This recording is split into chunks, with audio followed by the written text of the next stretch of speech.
students of 6th class, we are learning about chapter number 8 climate of India. Climate of India में मैंने आपको factors of इन्फ्लुएंशिंग climate पढ़ाया था. आज हम उसके वेदर के बारे में पढ़ेंगे. Okay, let's begin.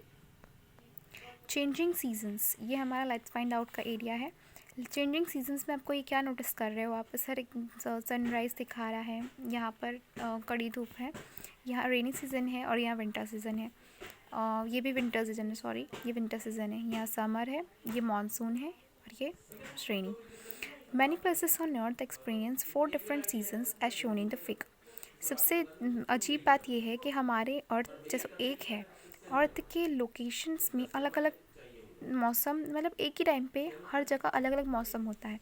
सो ये आपको वियर्ड नहीं लगता कि आप खुद सोचो कि आप रह रहे हो इंडिया में, ठीक है, इंडिया में, लेकिन अगर आप उसी दिन ट्रेन से अगर किसी और लोकेशन में जा रहे हो, या एज्यूम करो कि आप अभी अपनी टाउन में हो और टाउन से बाहर जा रहे हो और आप कभी नोटिस करते हो कि वहाँ पर बारिश हो रही है, आपके टाउन में नहीं हो रही है, तो ये अजीब नहीं लगता आपको? वियर्ड नहीं लगता कि भैया आप जब हम छोटे थे तो हमको ऐसा लगता था कि बारिश हर जगह गिरती है, सेम गिरती है, चाहे वो इंडिया हो, यूएसए हो, ऑस्ट्रेलिया हो, बारिश गिर रही है तो हर जगह गिर रही है. लेकिन जब से जैसे हम बड़े हुए तब हमें पता चला कि नहीं, दैट्स नॉट ट्रू. ये भी हो सकता है कि यहाँ पे कड़ी धूप है तो वहाँ कहीं ना कहीं इंडिया में बारिश हो रही है, ये तय है. और ये भी हो सकता है कहीं ठंडी है तो कहीं गर्मी भी हो रही होगी. So it is quite interesting. How causes change in seasons on our planet. हमारे प्लानट में सीजन्स कैसे चेंज होते हैं? How does the tilt of the Earth's axis affect the amount of heating on the Earth's surface, thus causing the seasons of the year.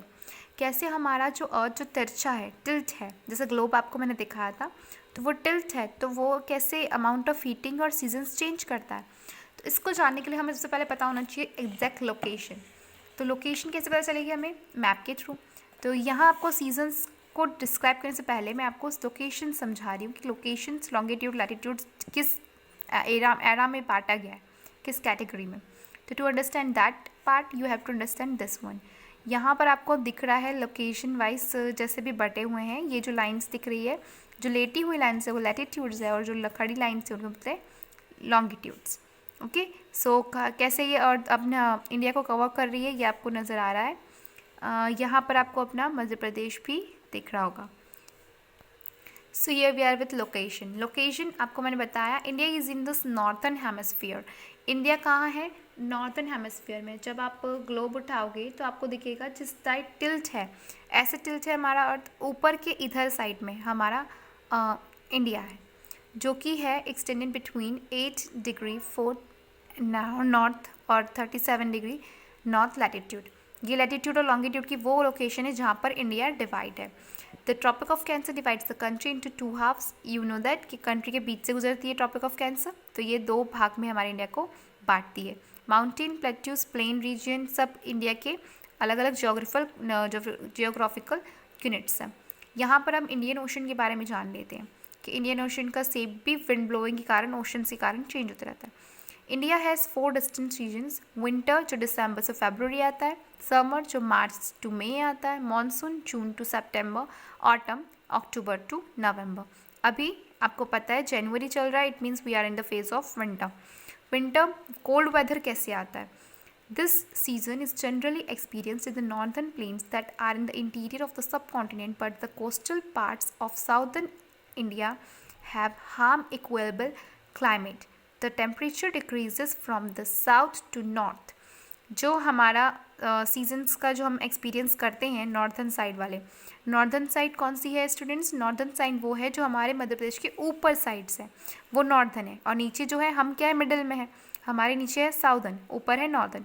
तो northern side ज़्यादा cold रहता है और ज़्यादा ठंड गिरती है. क्यों? क्योंकि वो ऊपर साइड है. ऊपर साइड इट मीन्स वो जैसे सन है, सन हमारा, ये मान लो ये हमारा अर्थ है, ठीक है, और अर्थ के जस्ट सामने साइड सन है, तो जो एकदम स्ट्रेट में है वहाँ गर्मियाँ ज़्यादा होती हैं, और ऊपर और नीचे के पार्ट में जो हमारे ग्लोब, जो हमारे अर्थ है उसके उस पार्ट में ठंडी ज़्यादा होती है.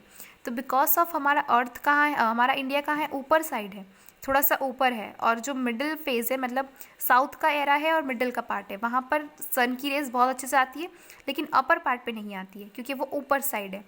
तो जो हिमालय रीजन है ये सारा ठंड क्यों होती है वहाँ पे? उत्तराखंड साइड है, जम्मू एंड कश्मीर, क्योंकि वो ऊपर साइड है। तो यहाँ पर विंटर का आपको प्रेशर समझ में आगे कैसे रहता है। और जैसे जैसे हम नीचे आते जाएंगे, यानी नॉर्थन से साउथर्न की ओर, वैसे वैसे टेम्परेचर बढ़ते जाता है और ठंड कम होते जाती है। अब हॉट वेदर सीजन्स और summer season. We know that due to the revolution of the earth, the tilt of the earth shifts from the southern hemisphere to northern hemisphere. आपको पता है कि साउदर्न से नॉर्दर्न हेमिस्फीयर में अपना अर्थ tilt होके shift change करता है, यानी ऐसे टर्न करता है। तो जो टर्न करता है तो ये हेमिस्फीयर समर सीजन में चेंज हो जाता है। कैसे चेंज होता है? The whole of India experiences summer during this time. The summer season occur during the month from February to May.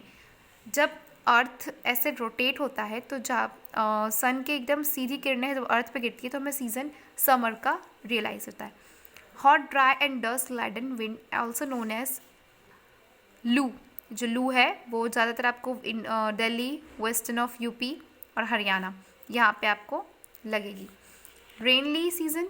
Rainy seasons you know that the summer season gives way to the rainy season in the season of advancing monsoon because winds from the Kerala coast to the northern plains in the phase it takes about a month to reach the northern plains। जैसे southern face में थे वैसे अब अर्थ tilt है तो अर्थ turn हो रही है। तो ये जो टर्न होने का एरिया है ये आपको सिंपल समझ में आए तो ये देखो, ये हमारा जो है सन है, हमारा अर्थ कैसे घूम रहा है? ऐसे घूम रहा है, ऐसे, मतलब उसका जो रोटेशन है वो ऐसा है इलिप्स से। तो सन के जब करीब यहाँ पे आता है तो ये 3 मंथ्स गर्मी रहती है, फिर यहाँ पर जो आता है ये 3 मंथ रेनी रहता है, फिर मानसून और फिर विंटर। जब ये सन से दूर रहता है तब विंटर के 3 महीने होते हैं। आपको पता है ना कि 365 डेज़ में ये एक रोटेशन कंप्लीट करता है। तो ये रोटेशन पे ही डिपेंड करता है कि हमारा जो सीजन्स है वो इतना ज़्यादा मेजर चेंज कैसे आता है। तो आपको आई होप ये वाली चीज़ तो क्लियर हो गई अब। तो यही चीज़ें आपको यहाँ पर बताई है। और the triangular shape of the peninsular India divides the monsoon winds into 2 branches, the Arabia sea and the bay of Bengal. जो ट्राइंगुलर शेप है हमारे इंडियन पेनिनसुलर का, इंडियन पेनिनसुलर जो नीचे साइड है, बोल सकते हैं बांग्लादेश वेस्ट उसकी नीचे साइड से, और इंडिया का इस साइड वाला पार्ट। तो यहाँ पर आपको मिलेगा अरेबियन सी और Bay of Bengal. When both the branches hit the mountains they cause rain throughout the India. अब ये दोनों जब माउंटेन से टकराते हैं तब बारिश हमारे इंडिया में आती है। This season is known as the period of advancing monsoon. और ये ज़्यादा उतनी बारिश नहीं दे पाती लेकिन फिर भी इसे एडवांसिंग ऑफ मानसून बोला जाता है। Difference of distribution of rainfall in India because of the relieve features of India and the temperature of pressure condition. Temperature और प्रेशर के कारण इंडिया का क्लाइमेट बार बार चेंज होते रहता है, रेट होते रहता है। तो यहाँ पर ऑटम सीजन कैसे आता है? ऑटम यू नो दैट नवंबर से अक्टूबर से नवंबर तक मानसून सीजन कहते हैं। इसमें क्या होता है मेनली जो बे ऑफ बंगाल है वहाँ से बैकवर्ड विंड फ्लो होती है। तो withdrawal start from the Ganga delta by late October. यहाँ से शुरू होती है गंगा डेल्टा से। There is pleasant weather in different parts of India during the time of returning monsoons. However, places near the Bay of Bengal like Tamil Nadu, Andhra Pradesh receive rainfall during this period. और जब ये पानी इस उल्टी दिशा में बहता है तो यहाँ की विंड फ्लो अलग हो जाती है और हवाओं में थोड़ी सी ठंडक आपको महसूस होगी, देखना। क्योंकि और जो किनारे साइड रहते हैं, जो ओशंस के पास रहते हैं, जो रिवर्स के, तो उनको यहाँ पर ठंडक महसूस होती है, जो कि मानसून का सबसे प्यारा मौसम कहा जाता है। Next is India and monsoons. India and monsoons. The change in climate of India is associated with the monsoon. India is an agricultural country, hence major part of its economy rests on agriculture. India पूरे तरह से अपने जो बोलते हैं 80 to 70% ये agriculture पे लोग यहाँ पे ज़्यादा इनडायरेक्टली और डायरेक्टली डिपेंड करते हैं। तो यहाँ पर इकोनॉमिक का पूरा जो कार्यभार है वो यहाँ के फार्मर्स उठाते हैं। वो जो मानसून सीज़न है ये सीज़न इनका खरीफ क्रॉप्स का सीज़न कहलाता है, क्योंकि इस टाइम अब इनको पानी एकदम पर्याप्त मात्रा में मिलता है, ना ही ज़्यादा बारिश होती है ना ही कम गर्मी पड़ती है। तो ये इक्वल हो जाता है। यहाँ पर मानसून उनके लिए सबसे बेस्ट टाइम रहता है जब वो कुछ भी चीज़ उगाने के लिए लगाते हैं। We have read about the regional differences in the climate of India. The wildlife and natural vegetation of India also depend on climate that you will read in detail in the next chapter. अब आप यहाँ पे vegetation और wild life कैसे इस पे depend करती है क्लाइमेट पे, इसको आप नेक्स्ट चैप्टर में पढ़ोगे। यहाँ पर हमने क्या कवर किया? वेदर ऑफ क्लाइमेट, और क्लाइमेट में कितने पोजीशंस होते हैं, सीजन्स देखें, 4 सीजन्स के बारे में जाना आपने। And monsoons not that monsoon, ये वो चीज़ है जो हमें एग्रीकल्चर में हेल्प करती है, और जो आपने अभी पढ़ा, ठीक है। यहाँ पे आपका होमवर्क है, लेट्स स्टार्ट टू। मिलते हैं नेक्स्ट चैप्टर में। Good bye of you, take care.